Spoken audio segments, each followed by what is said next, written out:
আজি ভাইটিৰ বিয়াৰ জোৰোণৰ দিন সকলোৱে ভাগে ভাগে কামত ব্যস্ত। জোৰোণ যোৱাৰ আগত যে আমদালি গাঁঠিব লাগে সেয়া নিয়মকে কৰি আছে। আমি আকৌ ভিতৰত কাপোৰবিলাক ভৰোৱাত ব্যস্ত। মানে জোৰোণত কি বস্তু দিয়া হ'ব সেই সকলোখিনি আগতে ৰেডিয়ে আছিলে, এতিয়া মাত্ৰ বেগত ভৰাইছোঁ।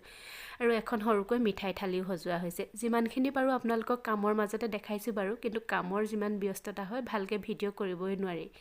আৰু এইফালে জোৰোণত যাবলৈ বুলি গাড়ীখনো ৰেডি। মা পাপা আৰু ভাইটিয়ে জোৰোণ যোৱাৰ আগমুহূৰ্তত জোৰোণৰ বস্তুখিনি ভকতৰ সন্মুখত উলিয়াই লৈ সেৱা ধৰিছে। এইফালে জোৰোণত যাবলৈ বুলি সকলোবিলাক ৰেডি হৈয়ে আছে। ভাইটিয়ে এজন এজনকৈ কোনজন কোনখন গাড়ীত যাব সকলোবিলাক মেনেজ কৰি আছে।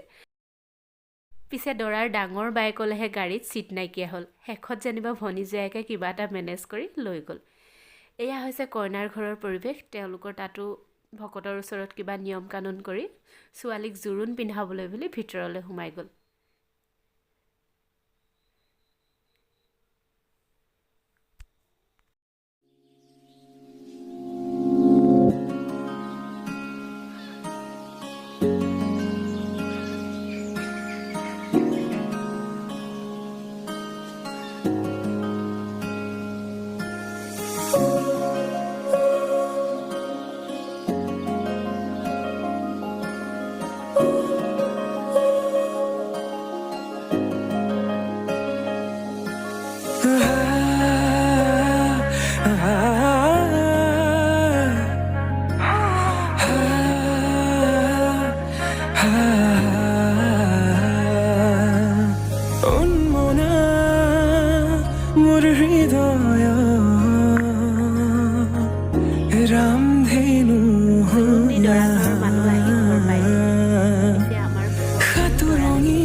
বুকুতে বিয়পা